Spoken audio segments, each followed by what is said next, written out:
Ahojte.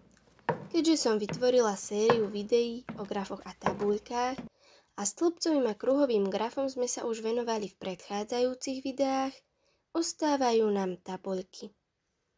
Určite viete, ako tabuľka vyzerá. S tabuľkami sa stretávame často.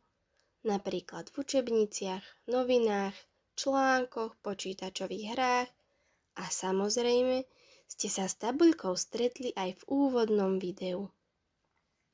Spoločne sa naučíme tvoriť tabuľky. Predtým, ako začneme, v popise videa nájdete link, v ktorom sú všetky podklady k dnešnému videu, ktoré si môžete vytlačiť. Ak ste pripravení, poďme na to. Ako sme si už viackrát povedali, a vy si to určite pamätáte, grafy aj tabuľky nám pomáhajú orientovať sa v množstve údajov. Určite aj viacerí z vás, tak ako ja, máte veľkú rodinu. Mne sa často stáva, že zabudnem na niekoho narodeniny.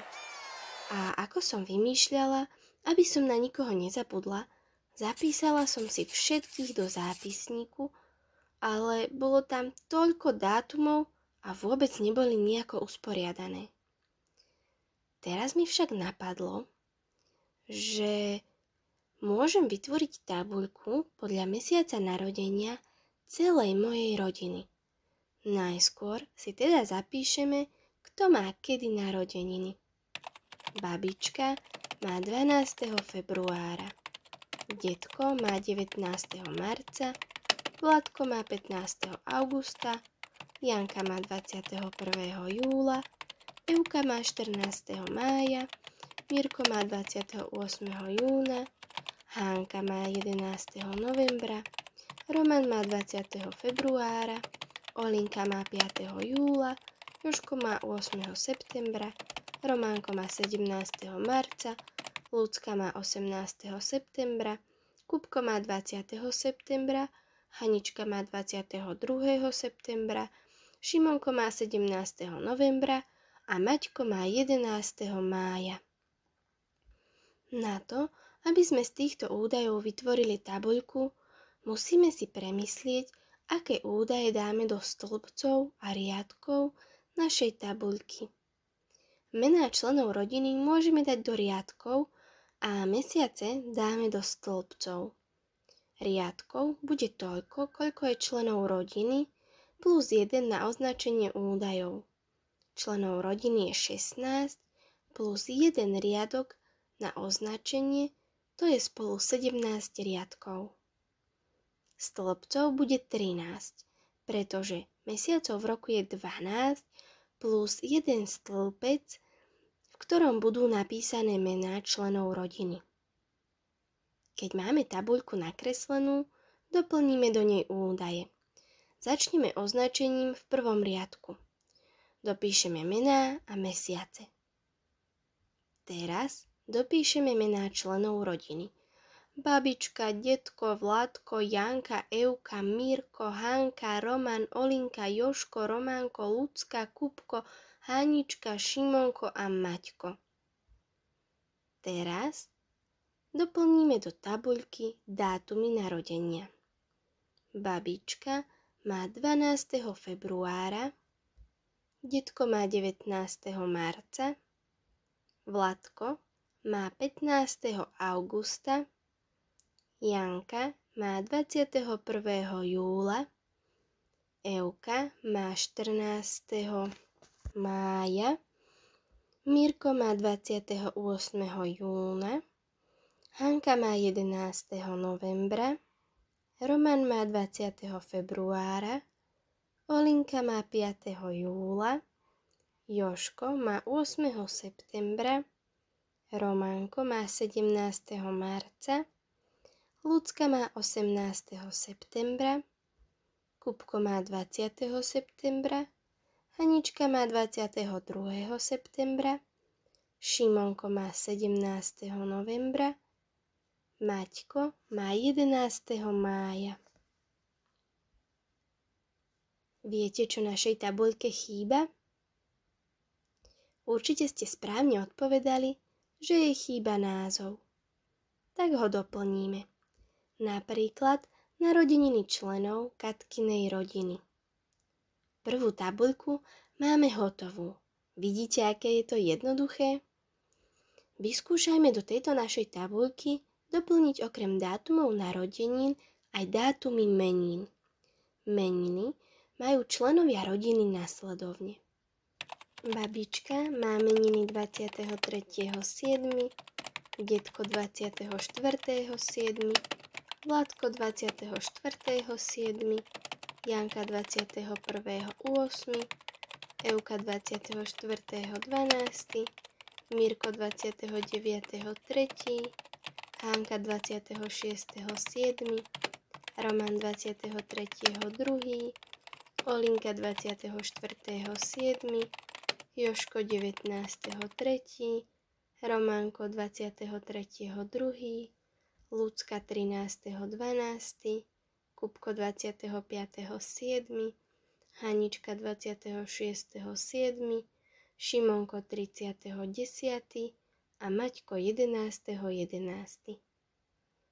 Dátumy menín máme, tabuľku tiež, tak už len do nej doplníme údaje zo zadania. Babička má meniny 23. júla, detko 24. júla, Vladko 24. júla, Janka 21. augusta, Euka 24. decembra, Mirko 29. marca, Hánka 26. júla, Roman 23. februára, Olinka 24. júla, Joško 19.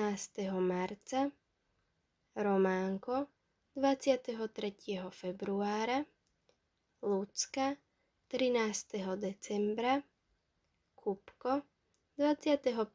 júla, Hanička 26. júla, Šimonko 30. októbra, Maťko 11. novembra. Na záver už iba pozmeníme názov grafu. Narodeniny a meniny členov Katkinej rodiny. Ak máte podobný problém s dátumami ako ja, môžete ho vyriešiť rovnako. Zapísať si meniny a narodeniny členov vašej rodiny, z ktorých vytvoríte tabuľku, ktorú si môžete vytlačiť a dať na miesto, kde túto tabuľku budete mať stále na očiach. Spolu s mojou rodinou som bola na dovolenke. Bola to naozaj skvelá dovolenka. Boli sme v Slovinsku a spoločne sme splávili na raftoch, to sú také člny, slovinskú rieku Soču. Prešli sme zo pár turistických trás a nakoniec sme sa zastavili pri mori. Mojou najobľúbenejšou činnosťou na pláži je stavanie hradov z piesku. Určite viete, že na stavanie potrebujete, aby piesok nebol ani príliš suchý, ani príliš mokrý. Mala som 2 kýbliky, jeden veľký a druhý malý. Do veľkého som nabrala piesok a zaliala 2 malými kýblikmi vody. Vtedy bol piesok tak akurát. Teraz sa nám tu objaví hotová tabuľka. Túto tabuľku nebudeme tvoriť, ale doplňať podľa počtu kýblikov piesku alebo vody. Na malý hrad som potrebovala 2 kýbliky piesku. Koľko som potrebovala kýblikov vody, aby bol piesok tak akurát? Ako je v zadaní, na 1 kýblik piesku 2 kýbliky vody. Preto na 2 kýbliky piesku potrebujeme 4 kýbliky vody. Takže do tabuľky doplníme do políčka číslo 4. Koľko kýblikov piesku potrebujeme na 6 kýblikov vody? Opäť potrebujeme 2 kýbliky vody na 1 kýblik piesku. Teda Na 6 kýblikov vody je treba 3 kýbliky piesku. Myslím, že už vám to ide dobre. Ako domácu úlohu doplníte zvyšok tabuľky. Určite to hravo zvládnete. Riešenie nájdete v popise videa. Úloha pre zábudlivé hlávky. Vytvorte si tabuľku s dátumami menín a narodenín členov vašej rodiny, aby ste už nikdy nezabudli na sviatok vašich najbližších. To už je k tabuľkám v tomto videu všetko. Vidíme sa pri ďalšom videu. Tak zatiaľ.